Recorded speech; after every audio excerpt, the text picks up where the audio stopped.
The False Knight. This gargantuan foe is essentially the boss of the forgotten Crossroads, and stands as gatekeeper to the rest of the game. To beat him, we'll need agility, skill, and... Actually, it's not gonna take that much. This guy is slow. On average, each of his attacks has over a full second of wind-up animation, so just play this one safe and you'll be just fine. Before we break down the attacks though, we gotta talk about his HP, because it's unique among every enemy in the game. Our goal is to damage his armored shell enough that we stagger him, causing him to expose his soft squishy head.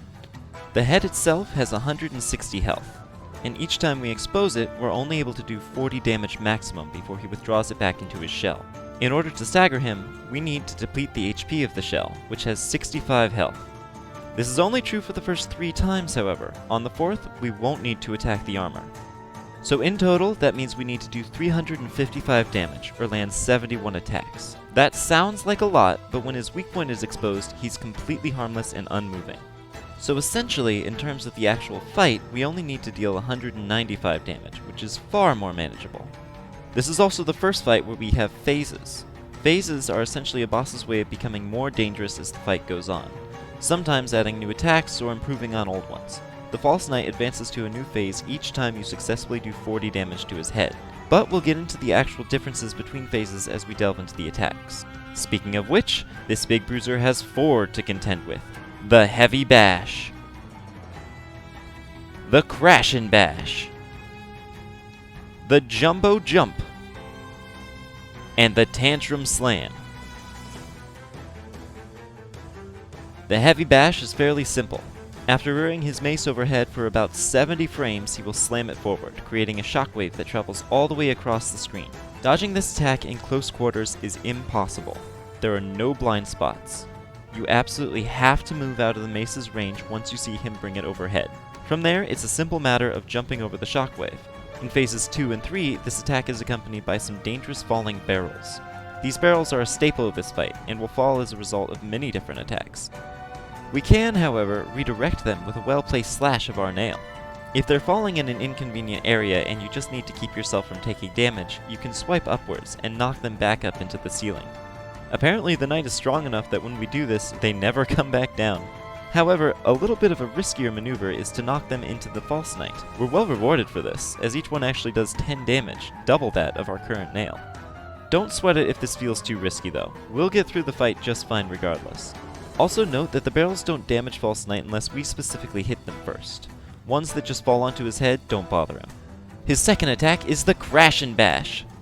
Leaping forward with his mace overhead, the False Knight targets the position we were in when he left the ground. This jump can only move forwards, however, so if the knight is too close to him, then he will instead target the closest area of ground that he can reach without jumping backwards. I'll go ahead and say that this attack is easier to avoid by stepping backwards, but this is more dangerous in the long run. You really don't want to get backed into a corner against the False Knight. The much better option in the long run is to dodge underneath him. As long as you're relatively close to him, the angle of his jump will give you plenty of space to clear the gap and wind up safely behind him when he lands. However, because this attack has a limited range, if you're too far away from him when he starts his jump, then he'll fall short of your initial position, causing you to wind up directly underneath him when you move forwards. Incidentally, if you are really far away from him, he will start this attack off with a short run to close the distance. As long as you start moving towards him as soon as you see that run animation, you'll always end up safely behind him once again. This attack also causes barrels to fall in the third phase of the fight.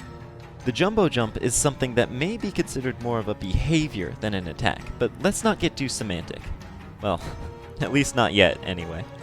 Look out for the differences in this jump animation and that of the Crashin' Bash, and see how he holds the mace closer to his chest as opposed to overhead. This is the best way to tell which of these two maneuvers he's doing. That, and he can actually move backwards with the Jumbo Jump. If he jumps backwards, then you already know he's not going to swing his mace as he lands, making it safe to pursue him. The area that he targets can either be the point that the knight is currently standing, or the point directly behind him. This can make trying to dodge by running away a little bit unreliable, so once again, it's much safer to advance forwards and pass safely underneath him.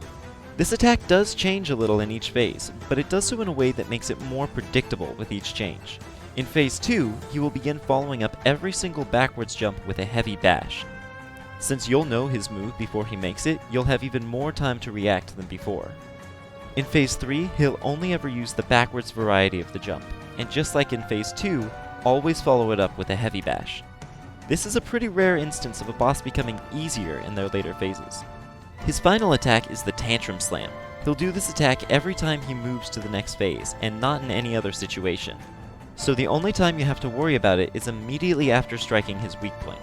He'll begin by jumping to the center of the arena, then slamming his mace repeatedly to either side as barrels fall constantly from the ceiling.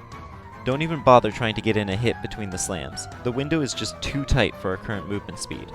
Instead, just keep to one side of the room and avoid the barrels. If you're itching to deal some damage, don't forget that you can knock these barrels into him, which can give you a big head start on the next phase. Each one knocks off about 15% of the health of his armor. And that's all in his bag of tricks. The game plan here is simple. Stay right up in his business and don't give him time to breathe. The closer you are, the easier it is to dodge his jumps and pass underneath him. This puts you in the perfect position to start wailing on him again. Just remember to always move forward every time you see him jump. This will spare you the need to notice the minute differences in his jumping animations, because no matter which jump he does, the space directly behind where he started is always safe. The only exception is when you get him backed into a corner, and he doesn't have enough room behind him for you to stand. This is the only situation where you should retreat and let him come to you.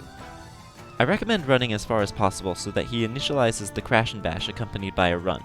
From there, you can start the process all over again. Remember to watch out for his heavy bash attack. Back up far enough so that he can finish his attack before getting back in. And above all, do not, under any circumstances, nail pogo. You do not have time to react to his jumps while you're up there. For once, we're just gonna stay on the ground. One interesting consequence of the unconventional way that his health works is that attacking his armor does not provide us with any soul to use for healing, since it's technically an inanimate object. We'll make up for this with the soul that we get from attacking his weak point though, since we get 8 free hits on it whenever he goes down. Each hit fills our meter by exactly 1/9, so 8 hits is enough for 2 heals. As for when to heal, the False Knight is pretty slow, but he's still too dangerous in most situations. However, when you stagger him, he stays down for more than 8 full seconds, and it only takes a little under 3 seconds to land all 8 possible hits on him. You have more than enough time to heal off a mask or 2 and still get your hits in. I should mention that if you don't get all 40 damage in before he stands up, the armor's health will be restored, but the weak point will not. You'll have to make it through the previous phase again, and when his weak point is exposed, you'll only be able to reduce his health to the next product of 40. And that's almost everything. But this boss has something of a secret to it. Let's say you're just struggling with this boss, and want to save it until you've gotten some more power-ups. Well, it's hidden, but that is an option. Above the gate on this left wall, you can see some wooden reinforcement. After the False Knight performs his Tantrum Slam attack for the first time, that reinforcement will be dislodged, revealing a crumbling wall beneath. Break that wall with your nail, and you are completely free to carry on. You will, however, miss out on some of the fight's rewards. They're not permanently missed though, as you can come back and rematch him anytime. When you do come back, the reinforcement will be reinforced. Shut up. And can't be broken a second time. Another thing you can do is take advantage of the fact that this little alcove here is completely safe, and you can use it to heal if things get dicey. But come on, things aren't gonna get dicey. We're more than prepared. Let's do this. What else you got? With the False Knight. Oh, this poor guy. This poor guy. He has a lot of health for sure. A lot underneath and a lot on the armor. 780, I believe. But now we know so much more than we did then. We can cheese his armor, get as much soul as we want, and then once we've got our soul... Oh dear, this poor guy. That was phase 2. And this is phase 3. Ow, you got me. I've been struck. Good job. Well done, False Knight. You did your best. He is so incredibly weak to the Abyss Shriek. It is absolutely crazy. Going into Ascended, the increased HP of the False Knight is going to make a pretty big difference here, especially on the first phase, which is, in essence, is the only one you really have to do. But even on the subsequent phases, we cannot as easily just take on an entire phase with a single set of 3 Abyss Shrieks. Even with... oh, shoot! Alright, so, we'll see just how much damage we can do. Might have to get out of the way, but once we take on those, we can bridge the damage with some of the barrels that he drops down. And the phase is still cut super duper short. Alright, now just do it without getting hit. Mind you, the False Knight is definitely one of a few bosses which is entirely meant to be fought without the dash. He does have some of the slowest telegraphs in the entire game.